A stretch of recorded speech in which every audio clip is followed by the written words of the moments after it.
ओम शांति। 6 मार्च 2023। बाबा के महावाक्य।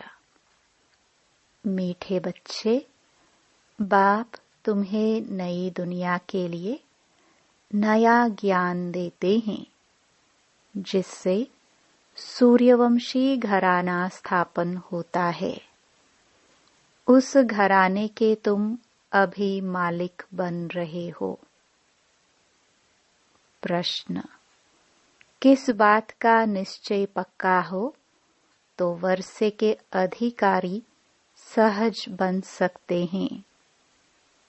उत्तर: पहले पहले यह निश्चय हो जाए कि बेहद का वही बाबा स्वर्ग बनाने आया है। धंधाधोरी करते यह याद रहे कि हम उस बाबा के बच्चे हैं। हम स्वर्ग के मालिक बनेंगे तो अपार खुशी रहेगी और सहज ही वर्षे के अधिकारी बन जाएंगे। पक्के निश्चय वाले को अपार खुशी का पारा चढ़ा रहता है। अगर खुशी नहीं होती तो समझना चाहिए कि मुझे पाई पैसे का भी निश्चय नहीं है। गीत। जिस दिन से मिले तुम हम। ओम शांति। यह महिमा किसकी हुई? परमपिता परमात्मा की। उनको कहाँ ही जाता है? परम धाम में रहने वाला परम प्रिय परमपिता परमात्मा। तुम हो अनुभवी बच्चे, जिनको परमपिता परमात्मा ने अपना बनाया है, और तुम बच्चों ने फिर परमपिता परमात्मा को अपना बनाया है। परम अर्थात परे ते परे। अब आत्मा को बुद्धि में आता है कि हम आत्मा वास्तव में परम धाम में परमपिता परमात्मा के पास रहने वाली हैं। दुनिया में और किसको यह नॉलेज नहीं है। वह तो अपने को ही परमात्मा का रूप समझ लेते हैं, तो कोई नॉलेज ही नहीं रही। वह परमपिता परमात्मा जब आकर मिलते हैं तो नई बातें सुनाते हैं नई दुनिया के लिए। नई दुनिया में है नया दिन, नई रातें। पुरानी दुनिया में है पुरानी दिन, पुरानी रातें और बहुत दुख हैं अनेक प्रकार के। मेजॉरिटी दुखी हैं। रात को काम कटारी चलाते, दिन में भी पाप करते रहते। नई दुनिया में सदैव सुख ही सुख रहता है, यह तो जरूर बुद्धि में रहेगा। नई दुनिया में सूर्यवंशी लक्ष्मी नारायण की राजधानी है। ऐसे नहीं कहा जाता कि प्रिंस प्रिंसेस की राजधानी है। राजा रानी की ही राजधानी कहा जाता है। बरोबर सतयुग में श्री लक्ष्मी नारायण का घराना है। स्वर्ग होने कारण बहुत सुख है। उस सुख के लिए तुम पुरुषार्थ करते हो। वह है पावन राजधानी। बाप तुमको उस नई दुनिया का मालिक बनाते हैं। उसी समय विश्व में और कोई घराना व धर्म नहीं होता है। जब कोई को समझाते हो तो फिर लिखाओ कि हाँ, यह यथार्थ बात है। घड़ी घड़ी रिवाइज कराने से निश्चय होगा। नई पावन दुनिया में बरोबर यथा राजा रानी तथा प्रजा पावन ही होते हैं, सदा सुखी रहते हैं। अब तो सदा दुखी हैं। संगम पर भेंट की जाती है, कलयुग अंत में क्या है और सतयुग आदि में क्या होगा। आज क्या है, कल क्या होगा। अब बेहद की रात पूरी होती है, फिर कल दिन में राज्य करेंगे। आज पतित दुनिया है, कल पावन दुनिया होगी। साधु संत आदि सब गाते हैं पतित पावन सीताराम। जब देखो ऐसा गाते हैं तो उनसे पूछना चाहिए, आप पतित पावन किसको समझ याद करते हो? पतित कौन है? पावन करने वाला कौन है? पतित दुनिया और पावन दुनिया कैसे हैं? जरूर पतितों को पावन बनाने वाला आएगा तो पावन बनाकर पावन दुनिया में ही ले जाएगा। कलयुग अंत को पतित दुनिया, सतयुग आदि को पावन दुनिया कहा जाता है। उसको ही सब याद करते हैं। पावन दुनिया है ही स्वर्ग, तो जरूर स्वर्ग स्थापन करने वाला निराकार परमपिता परमात्मा ही है। पावन दुनिया स्वर्ग का रचयिता है ही परमपिता परमात्मा। नरक के रचयिता रावण की महिमा नहीं होती है, उसको जलाते रहते हैं। मनुष्य जानते नहीं है, नाम रख दिया है रावण। इन जैसा मनुष्य कोई हो ना सके। मनुष्य तो पुनर्जन्म लेते हैं, नाम रूप बदलते जाते हैं। रावण का नाम रूप कभी बदलता नहीं है। यह 10 शीश ही चलते आते हैं। दिन प्रतिदिन फूट आधी लंबा ही बनाते जाते, क्योंकि रावण अब बड़ा होता जाता है, तमो प्रधान हो गया है और उनको जलाते ही आते हैं। इन 5 विकारों को ही रावण कहा जाता है। यही दुख देते हैं, पतित बनाते हैं, तो इन विकारों को छोड़ना चाहिए ना। साधु संत आदि बहुत करके यह विकार ही दान में लेते हैं। कहते हैं, अच्छा झूठ बोलना हमको दे दो। अक्सर करके काम विकार के लिए कहते कि मास में 1-2 बार जाओ, परंतु यहाँ तो 500 विकारों की बात है। सिर्फ एक चोर को पकड़ेंगे तो फिर दूसरे चोर चोरी करने लग पड़ेंगे। तो यह कोई को भी समझाना बहुत सहज है। पतित आत्मा महान आत्मा कहा जाता है। पतित परमात्मा महान परमात्मा नहीं कहेंगे। तो पावन कौन बनाएगा? जरूर भगवान के लिए ही इशारा करेंगे। ऊपर नजर जाएगी, भला वह कब आएंगे? उनका नाम क्या है? भारत में शिव जयंती तो प्रसिद्ध है, उनका नाम ही शिव है, और कोई नाम नहीं देते। बुद्धि में लिंगाकार ही आएगा। सोमनाथ कहेंगे तो भी बुद्धि में लिंग आएगा।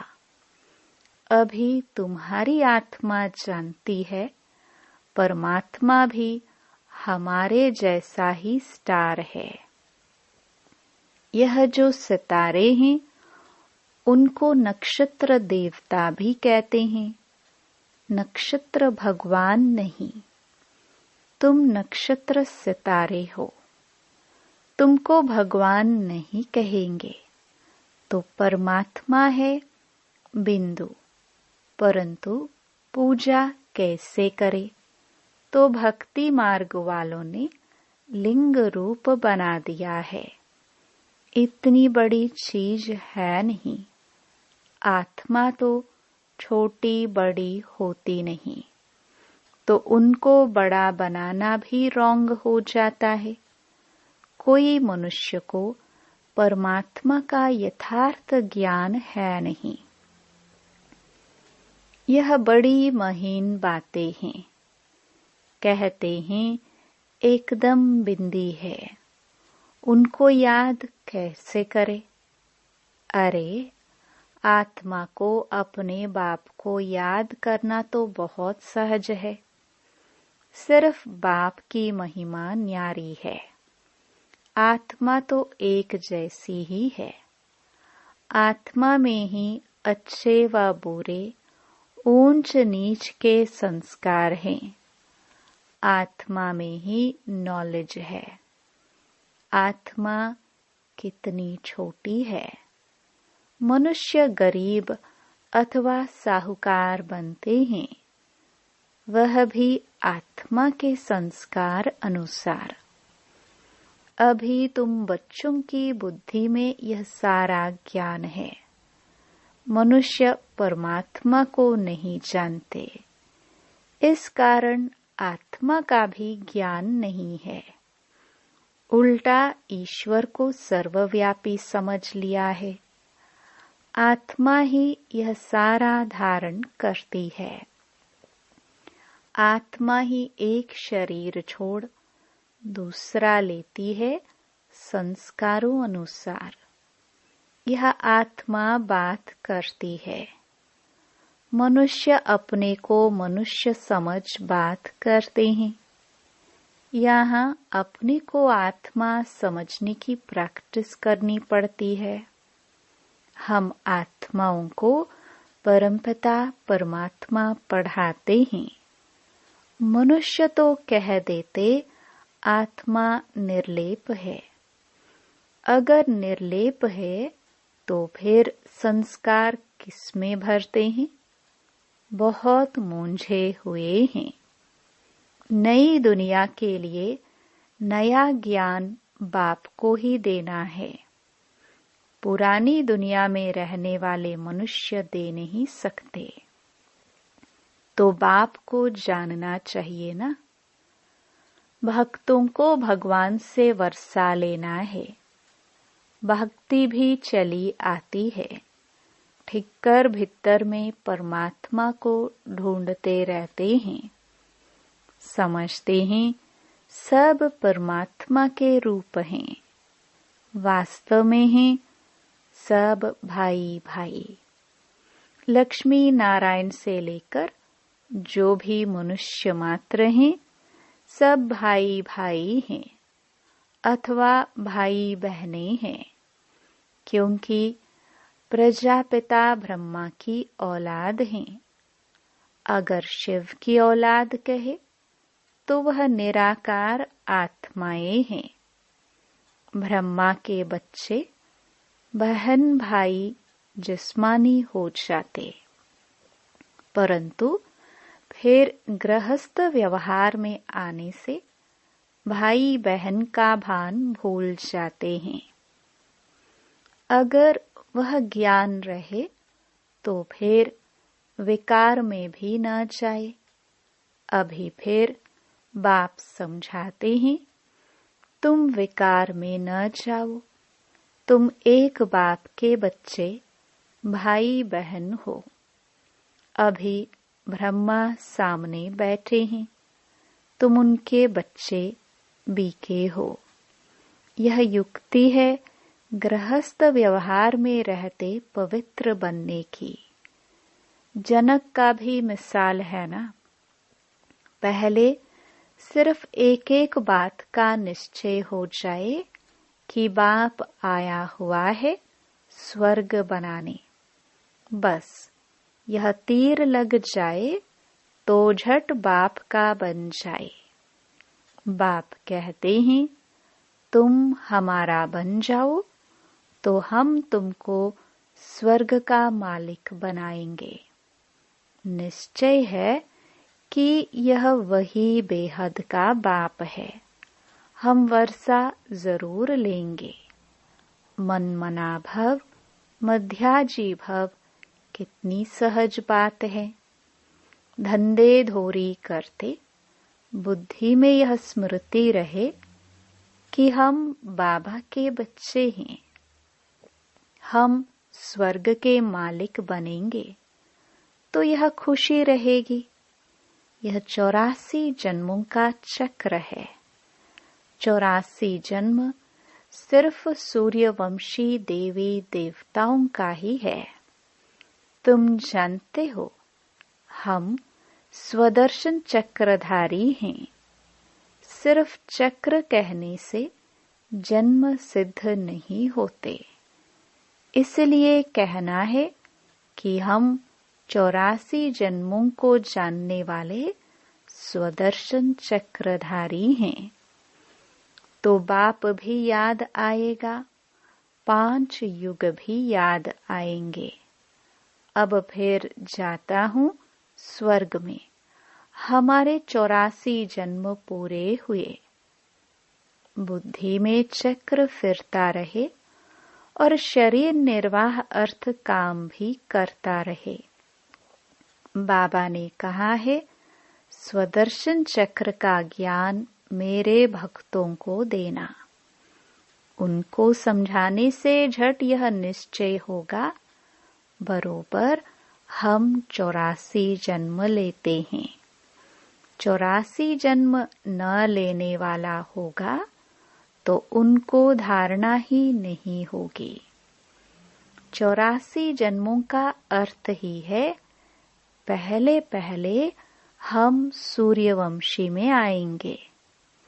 थोड़ा भी कोई सुनकर जाएगा तो स्वर्ग में जरूर आएगा, परंतु 84 जन्म नहीं लेंगे।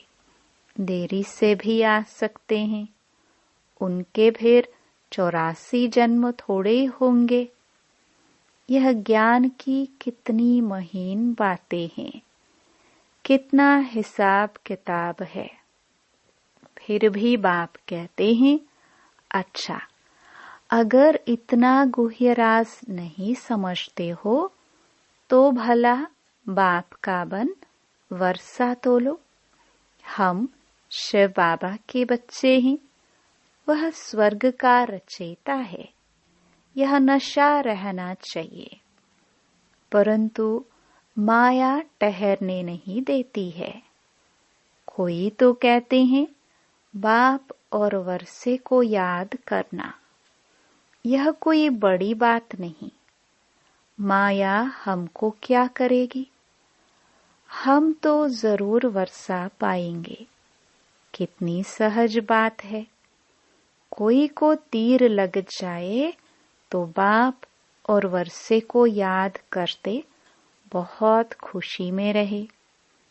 जब तक खुशी नहीं आती तो बाबा कहेंगे पाई पैसे के निश्चय वाले हैं। पक्के निश्चय वाले को खुशी का पारा बहुत चढ़ा रहता है। कोई राजा के पास संतान नहीं होती है तो कहते हैं किले के अंदर जो पहले पहले आएगा उनको गोद में लेंगे। फिर क्यू लग जाती है। मैच में भी क्यू लगती है। दूध की बोतलों पर भी क्यू लगती है। पहला नंबर जाने के लिए सवेरे उठकर जाए खड़े रहते हैं, नहीं तो समझते हैं फिर ठहरना पड़ेगा। तो यहाँ भी बाबा के गले का हार बनने के लिए क्यू है। सारा मदार पुरुषार्थ पर है। बाबा को याद करना यह बुद्धि की दौड़ है। बाकी काम आदि भल करते रहो। आत्मा की दिल यार डे हत कारडे। आशिक माशुक एक जगह बैठ थोड़ी जाते हैं। कामकाज आदि सब कुछ करते बुद्धि उनके तरफ रहती है। तो यहाँ भी बुद्धि एक के साथ चाहिए, जो हमको स्वर्ग का मालिक बनाता है। जो टाइम मिलता है उसमें पुरुषार्थ करो। गृहस्थ व्यवहार में भी रहना है। यह कोई कर्म संन्यास नहीं है। शरीर निर्वाह तो करना ही है। बाप अब ब्रह्मा तन में आकर कहते हैं, मैं तुम्हारा बाप हूँ। हम तुमको स्वर्ग का मालिक बनाता हूँ। तुम हमको अपना नहीं बनाएंगे। मेरे बने हो तो अब मेरे साथ योग लगाओ, और मेरे बनकर फिर तुम पवित्र नहीं रहेंगे। नाम बदनाम करेंगे तो बहुत सजा खाएंगे। सतगुरु के निंदक स्वर्ग के द्वार जा नहीं सकेंगे। अच्छा, बाप दादा मात पिता जिससे स्वर्ग के सदा सुख का वर्षा लेते हो, स्वदर्शन चक्रधारी बन राज्य भाग्य लेते हो, ऐसे बाप दादा का सिखिलदे बच्चों को याद प्यार और गुड मॉर्निंग। रूहानी बाप की रूहानी बच्चों को नमस्ते। धारणा के लिए मुख्य सार। पहला, बाप के गले का हार बनने के लिए बुद्धि की दौड़ लगानी है। याद की यात्रा में रेस करनी है। दूसरा, शरीर निर्वाह अर्थ कर्म करते स्वदर्शन चक्र फिराना है। कभी भी सतगुरु का निंदक नहीं बनना है। नाम बदनाम करने वाला कर्म नहीं करना है। वरदान, अपने बचे हुए तन मन धन को ईश्वरीय कार्य में लगाकर जमा करने वाले सदा सहयोगी भव। यादगार में जो गोवर्धन पर्वत को उठाने में हर एक की अंगुली दिखाई है, यह आपके सहयोग की निशानी है। चित्र में बाप का साथ भी दिखाते हैं तो सेवा भी दिखाते हैं। अभी आप बच्चे बाप दादा के सहयोगी बने हो, तब यादगार बना है। भक्ति में तो तन मन धन जो कुछ लगाया, इसमें 99% गवा दिया। बाकी जो 1% बचा है, उसे अब सच्ची दिल से ईश्वरीय कार्य में लगाओ, तो फिर से पदम गुणा जमा हो जाएगा। स्लोगन, जो निर्माण बनते हैं उन्हें स्वतः सर्व का मान प्राप्त होता है।